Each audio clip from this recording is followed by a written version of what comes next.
¿Cómo están? Bienvenidos otra vez.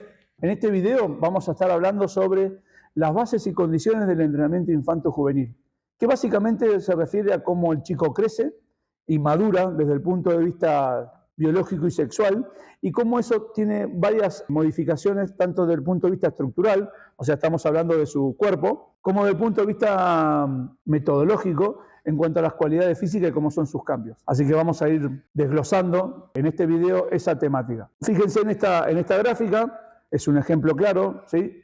Un chico de 16 años en un juego olímpico levanta 3 veces su peso corporal y sale campeón olímpico, con 16 años. Claramente es un talento deportivo porque no es normal que un chico de esa edad haga lo que hizo esa persona hace 30, 40 años, pero marca claramente que ese chico tuvo un proceso previo de unos 6 años, 8, o sea que a los 8 o 10 años ya empezó a tener estímulos del deporte que practica. No vamos a cuestionar si está bien o está mal, si es normal o el término que le quieran poner.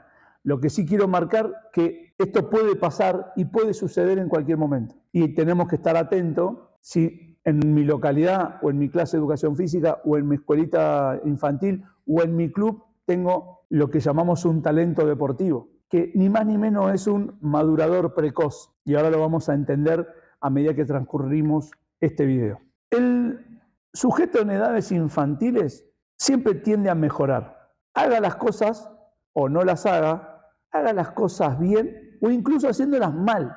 Es algo insólito, pero si ustedes escucharon el video anterior de los principios del entrenamiento deportivo, he dicho que podemos hasta involucionar en el rendimiento. En edades infantiles hay algunos casos que haciendo todo mal, el chico mejora.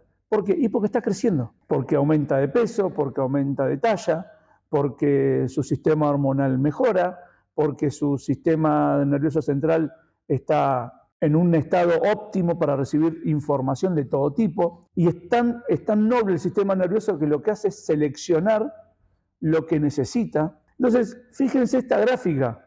En línea amarilla, durante 3 años se evaluaron a unos chicos de entre los 10 y los 12 años, con un test muy simple que es saltar y alcanzar. Es un test de salto que se utiliza mucho en los deportes, como por ejemplo el vóley y el básquet. En línea verde son los mismos chicos de misma edad, pero con un estímulo de entrenamiento. O sea que hay una diferencia en el rendimiento. O sea, ¿qué quiere decir esto? Que si el chico no hace nada, y yo lo voy evaluando, mejora. Pero si hace algo, mejora más. O sea, no hacer nada mejora, pero hacer algo mejora aún más. Entonces, esos cambios, desde el punto de vista fisiológico, desde el punto de vista técnico, desde el punto de vista mecánico, tienen una razón de ser. Un programa de entrenamiento, un programa de estimulación, un programa de alfabetización motriz. ¿La idea cuál es de esta conclusión en cuanto a la entrenabilidad en niños? Hagamos algo y hagámoslo bien. Entonces, fíjense esta gráfica de unos autores británicos, Lloyd y Oliver, del año 2012, donde ellos armaron como una especie de desarrollo físico del joven deportista. Si yo paso la diapositiva y lo ven en color rosado, esas son las chicas, van a ver que es prácticamente igual. Ahora voy a volver a la gráfica anterior. Fíjense que las estructuras son similares. La única diferencia es que en la línea donde dice estatus de maduración, los varones, su maduración promedio está cercano a los 14 años. En cambio, las chicas están en relación a los 12 años. Ahora, ambos tienen que mejorar las mismas cualidades físicas. Ustedes fíjense, donde dice cualidades físicas, ya la fuerza se trabaja en edades tempranas, la velocidad, la agilidad, la movilidad, empezamos a trabajar.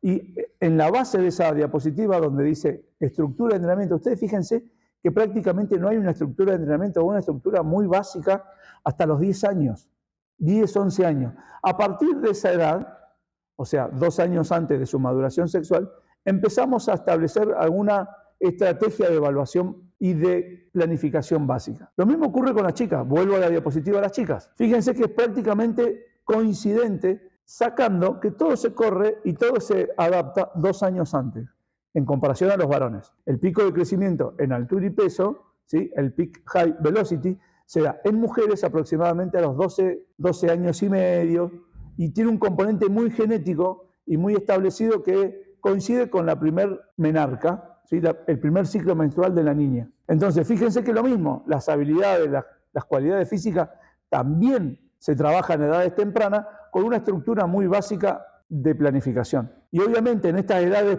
prepúberes, las principales adaptaciones son del sistema neural.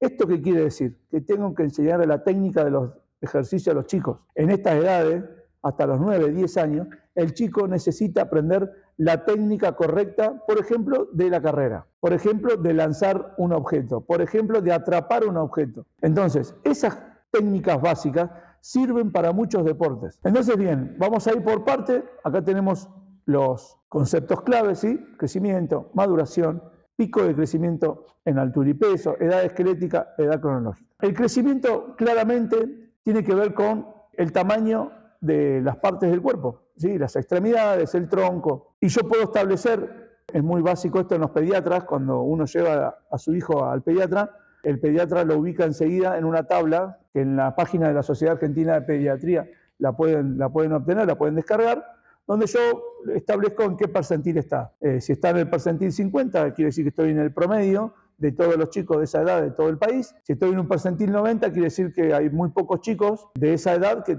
pesan o miden más que uno.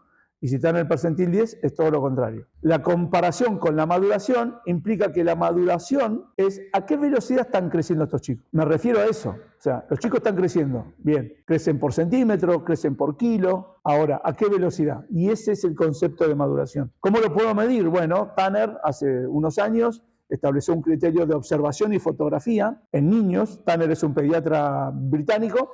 Entonces él quería establecer cuáles eran las pautas mediante observación y fotografía de los chicos. Entonces estableció 5 estadios. Tanner 1, prepúber, nato, sin ningún tipo de apariencia de maduración sexual y biológica. Y el Tanner 5 es muy parecido a ese estadio sexual al del adulto joven. Pero en el medio, el estadio 3 es prácticamente el momento que coincide con el pico de crecimiento en altura y peso. Y el estadio 3 en mujeres es casi coincidente con su primer menarca. Ustedes van a ver ahí una gráfica sobre la fotografía, ¿sí? Y un trabajo ahora lo vamos a ver, de Mirwald, a través de unas fórmulas, establece una predicción, ¿sí? Con algunos test físicos y algunas variables estandarizadas, permite la predicción del pico de crecimiento tanto en mujeres como en varones. Y fíjense en esta gráfica, el pico de crecimiento en altura y peso, según Malini y Bouchard, las curvas son idénticas, con la única diferencia que la línea punteada, que son las chicas, y la línea conjunta, que son los varones, las curvas de crecimiento se dan, como habíamos hablado hace un instante, 2 años después. ¿Sí? Hay 2 años de diferencia. Y la terminación del crecimiento se da prácticamente, ahí en esa gráfica dice 17, 18 años, pero ya está comprobado que esa curva se corrió hasta los 20, 21 años. Bien, vamos avanzando. En este caso vamos a hablar de algunas cuestiones que tienen que ver con el pico de crecimiento en altura y peso, esto que hablábamos recién de los estadios. Y acá tenemos la relación con la edad esquelética. O sea, la edad de mis huesos, porque claramente tenemos una edad cronológica que refiere a cuánto tenemos en el documento. O sea, en el único lugar que los chicos tienen todos 14 años es en el DNI. Ahora, desde el punto de vista sexual, probablemente hay algunos chicos que sean prematuros a los 14 años o sean tardíos a los 14 años. Entonces, esa es la categoría en la cual vamos a definir a los chicos en estas edades infantiles y juveniles. Desde el punto de vista de la maduración sexual y biológica, los chicos prematuros están adelantados entre 1 y 2 años con respecto al chico promedio. ¿Qué quiere decir esto? Y que una nena prematura puede tener 10 años y una nena tardía 14, 15. Un varón prematuro puede tener 11, 12. Un varón tardío puede tener 16, 17 años. Entonces, desde el punto de vista, desde la maduración, desde el punto de vista de la dosificación del entrenamiento, es muy complejo el desarrollo en estas edades. ¿Por qué? Y porque dentro de un grupo, vamos a suponer una escuelita de handball infantil sub-15, y voy a tener prematuros, tardíos y promedios, todos en el mismo grupo. Entonces, ¿y cómo hago para entrenar a todos por igual? Bueno, voy a tener que responder al principio de individualidad, al principio de progresión, al principio de dosificación de las cargas a través del principio de sobrecarga.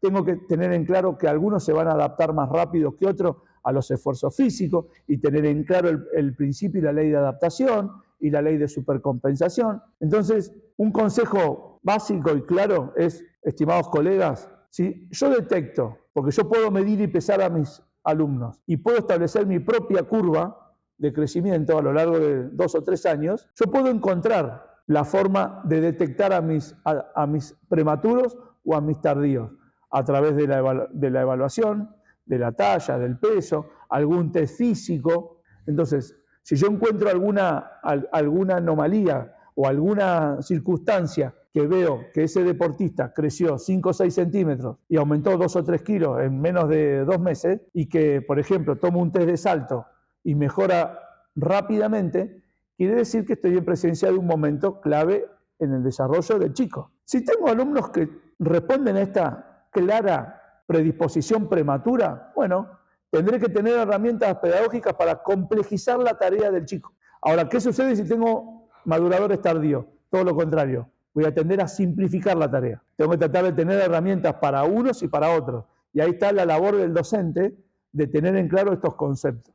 Si no los tengo claros estos conceptos, me estoy perdiendo un momento vital y hermoso en el desarrollo integral del deportista. Fíjense cómo en esta gráfica de Malina y Bouchard, tanto en varones como en mujeres, están diferenciados los maduradores tardíos y los maduradores precoces en cuanto a cómo crecen, la diferencia, ¿no? Cómo que se van separando las curvas y cercano a los 18 años ya están todos unificados. ¿Qué quiere decir? Que hay 2 o 3 años donde el madurador precoz y el tardío tiene porcentaje de diferencia bastante grandes en un mismo año. Y como ya cercano a los 18 años, ya todos están más o menos igual.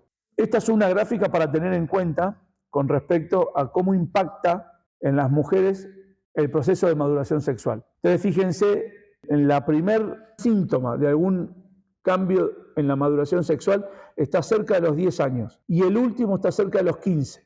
O sea que durante 5 años una alumna mujer o una deportista mujer está en permanente alteración, cambio, adaptación, readaptación, cambio, modificación, adaptación, nuevos cambios. Y es vital comprender esta situación para poder entender desde el punto de vista práctico lo que está sucediendo en una clase de una escuelita de handball. Que todo lo que le enseñé a los 8, 9, 10 años, probablemente por aumento de sus palancas, por aumento de talla, por aumento de peso, empiece a perder eficacia motriz. Entonces, no es que no aprendió nada y se olvidó todo, sino que está en permanente transformación. Entonces, aquí es vital la paciencia y el entendimiento por parte del docente a cargo de esta situación y poder tener estrategias pedagógicas para poder acompañar este momento. En primer lugar, paciencia. En segundo lugar, explicarle al entorno familiar algunas situaciones que están pasando en la clase de educación física o del deporte que sea, o del entrenamiento del deporte que sea. Pero tengo que tener en claro estos conceptos para poder acompañar este proceso de transformación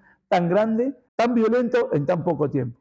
La edad cronológica, lo que hablábamos recién, es la edad que tenemos en el documento, desde el punto de vista del día y el año en que nacimos. Y ahora pasamos a las modificaciones estructurales, altura, peso, cómo los procesos de osificación ósea se van desarrollando, tejido muscular, tejido graso y sistema nervioso. En altura y peso, bueno, más o menos lo que hablábamos hace un momento de cómo crecen los chicos, aproximadamente a los 2 años de edad tenemos el 50% de nuestra futura talla adulta, así que si tenemos medido a los chicos a los 2 años, podemos tener una proyección de cuál sería aproximadamente su talla en su joven adultez o en la adultez. El proceso de osificación, ustedes están viendo ahí en esa gráfica cómo se va vascularizando. Ustedes piensan que el sistema óseo, cuando el niño empieza a crecer, pasa de ser prácticamente todo cartílago, o sea, algo blando, se empieza a osificar y se empieza a osificar prácticamente desde el centro hacia las extremidades y hacia lo ancho. Entonces, todo este proceso que se termina de desarrollar entre los 17 y los 20 años en los varones y entre los 12 y los 16 en las chicas, es un proceso que genera dolores, clásico dolor en las articulaciones de la rodilla, de los tobillos, genera un acortamiento muscular impresionante porque no se olvide que el hueso viene unido a un tendón y ese tendón continúa con un músculo y cuando el hueso crece, crece primero y después se adapta al sistema muscular.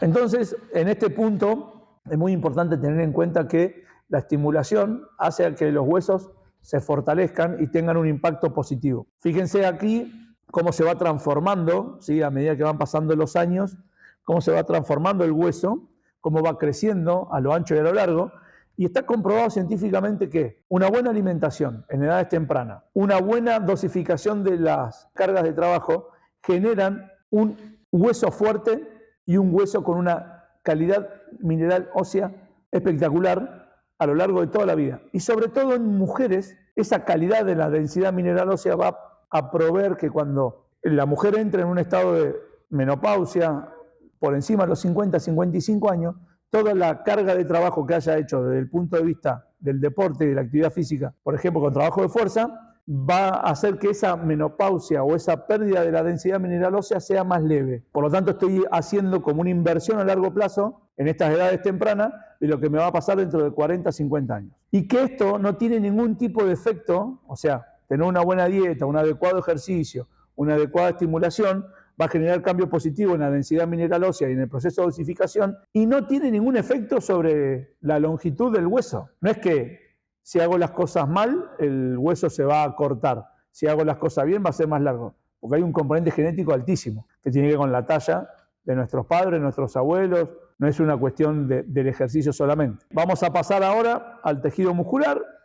Aproximadamente nacemos con un 25% de tejido muscular, y a medida que vamos creciendo, ese tejido muscular puede superar en varones claramente el 40-50%. En mujeres se pueden dar valores parecidos, pero no son muy comunes, ya que desde el punto de vista hormonal, el varón tiene la testosterona y la mujer tiene la progesterona y los estrógenos, y eso tiene un componente de tejido adiposo muy alto. Entonces, el tejido muscular en varones y mujeres, claramente hay una diferencia en su calidad hormonal. Igualmente, la tasa de velocidad del crecimiento se puede dar biológicamente de las dos maneras, pero obviamente los valores son más altos en varones que en mujeres. En cuanto al tejido graso, con respecto al sistema hormonal, si nosotros podemos impactar positivamente desde el punto de vista deportivo en las atletas mujeres, podemos generar que el tejido muscular mejore y el tejido graso no se eleve de manera significativa. Ustedes piensen que, dado el pico de crecimiento en altura y peso,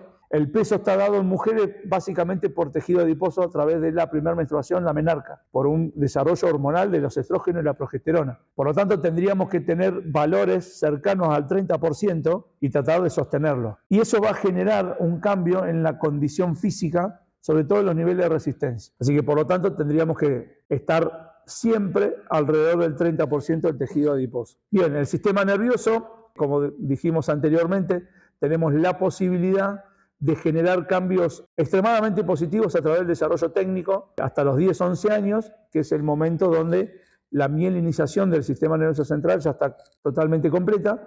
Y ahora vamos a hacer un paneo rápido sobre las modificaciones metabólicas que suceden en el deportista o en el alumno en estas edades, sobre la fuerza, sobre la capacidad aeróbica, la capacidad anaeróbica y la economía de la carrera. En cuanto a la fuerza, bueno, lo dijimos recién, el componente de fuerza modifica plenamente a través del desembarco de la testosterona, a través del estallido puberal.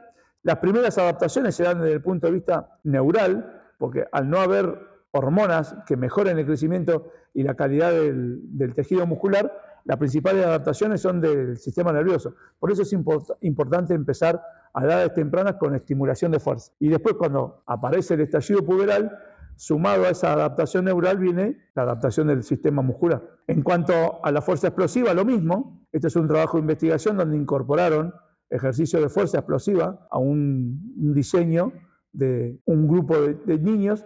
Y ustedes vean ahí, en las flechitas de color azul, que los test que involucraban al salto, al sprint y al lanzamiento de una medicine ball con los brazos, cómo mejoraron significativamente la fuerza explosiva, un grupo que entrenó la fuerza explosiva y un grupo que entrenó la flexibilidad.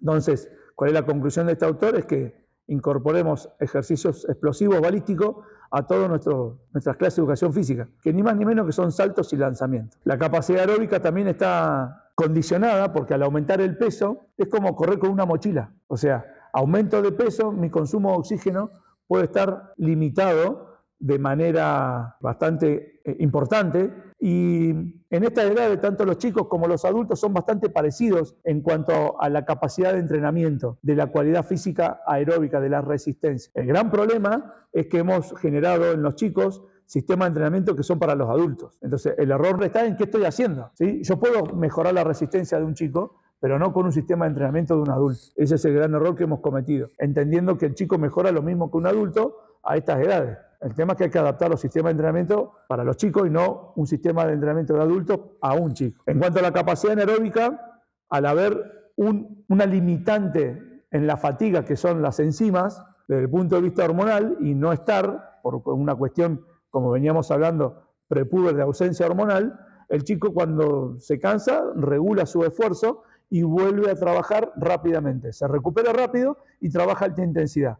A medida que se va desarrollando hormonalmente, esas enzimas que son limitantes en cuanto a la fatiga, empiezan a aparecer con mayor frecuencia. Por lo tanto, ahí tengo que dosificar cuáles son mis estímulos, sobre todo con los sprints, con los trabajos de velocidad. Y este es un trabajo de investigación de Rowland, que ya tiene unos cuantos años, donde pone de manifiesto tres aspectos claros en qué afecta el crecimiento y la maduración a la técnica de la carrera. Por eso es importante el desarrollo técnico en edades prepúberes, 6, 7, 8, 9, 10 años. Fíjense, la frecuencia de los pasos es lo primero, o sea, estoy haciendo más cantidad de pasos. La mecánica cambió, porque cambiaron mis segmentos corporales. Mis palancas del tren inferior cambió, mis palancas del tren superior cambió, el crecimiento de los huesos que hablábamos antes, y eso también trajo cambio en la composición corporal. Hablamos de tejido adiposo y de masa muscular.